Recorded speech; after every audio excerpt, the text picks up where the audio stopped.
these people had one thing in common. They knew they had it in themselves. They knew they could be something beyond where they were. They were willing to put their time, their energies to better themselves.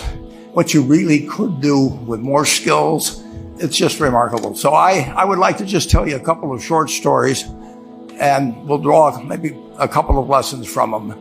I would like to tell you of two women that each sold a business to Berkshire Hathaway, to me actually, for many, many, many millions of dollars. Both of them started with $2,500. By a coincidence, it was the exact same amount. It was everything they had in the world. And one of them was a woman who landed in Seattle in 1917, couldn't speak a word of English, had a tag around her neck. The tag said Fort Dodge, Iowa. The Red Cross got her to Fort Dodge, where she was reunited with her husband who had come to the country a couple of years earlier. And she lived in Fort Dodge for 2 years. And as she put it, she felt like a dummy. She couldn't pick up the language. She couldn't learn a word. And so she and her husband decided to move to Omaha. So they came to Omaha in 1919. And there she found a small colony of Russian Jews, so she started feeling more at home. And then as her oldest daughter went to school, she would come home, this daughter, Frances, and she would teach her mother the words she'd learned in school that day. And this woman, Rose Blumpkin, spent 20 years saving money, bringing first her siblings over, her mother and father, $50 at a time. She sold used clothing to do it. She had 4 children during this period. And by 1937, after 20 years, she'd saved $2,500. She went to Chicago and she bought what she could of furniture. Her dream had always been to open a furniture store. And this woman who had never gone to school one day in her life, with $2,500, but with the same spirit that the people in this room had about having a dream and working to accomplish that dream, she built a business which she sold to me in 1983 for $60 million approximately, and which did $1.5 billion worth of business last year. The 4th generation is working in that business. This woman, Rose Blumpkin, she worked for me until she was 103.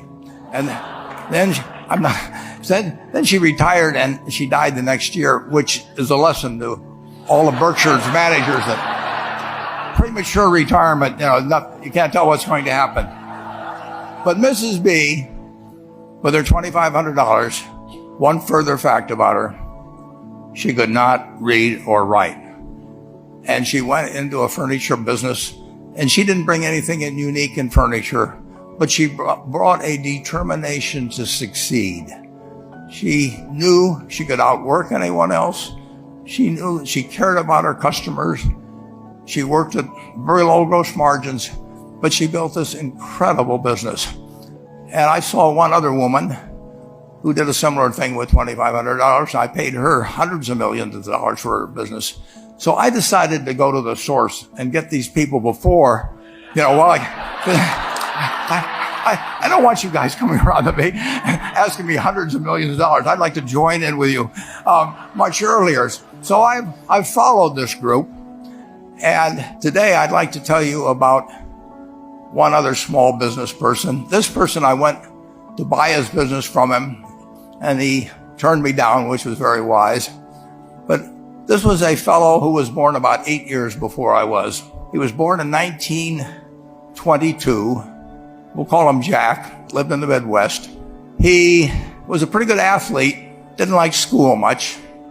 And I'm going to tell you one thing early in the story. Maybe you can figure out who the guy was.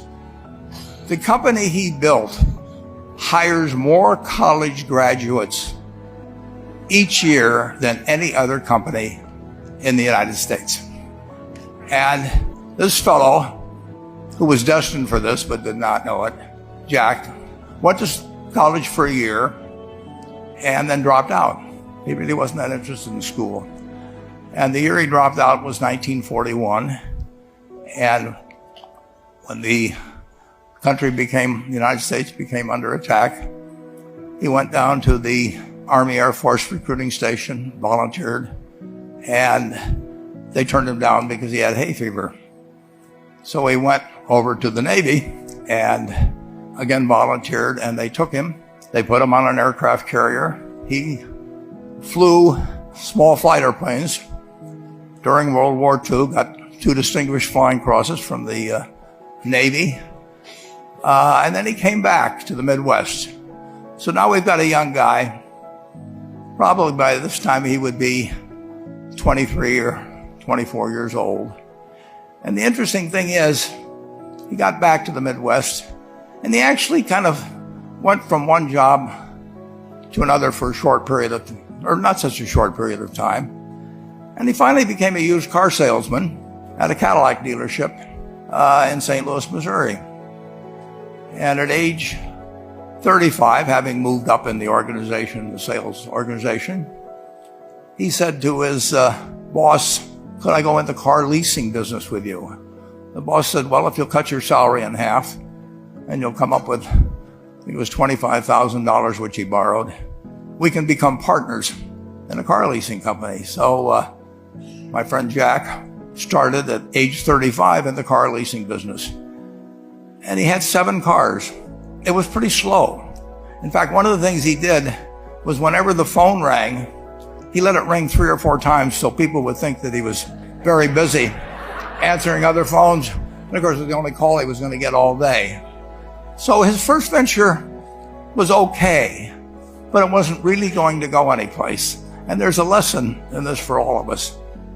At age 40, he decided, with 17 vehicles, 17 cars, he was going to go into competition in the rent-a-car business. So now he's taking on Hertz and Avis and National and people like that who have hundreds and hundreds of thousands of cars. And he's got 17 cars, and his cars aren't any different than theirs. I mean, he's buying them from General Motors or Ford or Chrysler. And he can't get the airport locations. Those companies have them all sold up.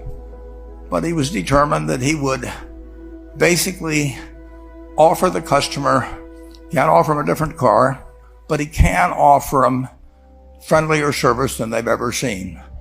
And so he started a company. He named it after the battleship that he'd flown from in the Pacific, which was the USS Enterprise. And he died about a year and a half ago. But when he died, his rent-a-car company, starting with those 17 cars, was worth more than Hertz and Avis and all the rest of the rental cars put together. The man's name was Jack Taylor, and his son, Andy Taylor, is a good friend of mine, runs the business now. A grandchild is in the business. There'll probably be a 4th generation along the line. So this man in the United States, he didn't invent artificial intelligence. You know, he didn't do anything that, just like Mrs. B selling furniture, I mean, that any one of us could have entered those businesses. But he lived by the creed, basically, of delighting his customers and working with people and establishing the relationship with them so that they in turn would want to delight the customers. He couldn't go out there and take care of every rental car possibility, but he learned how to project himself and his attitude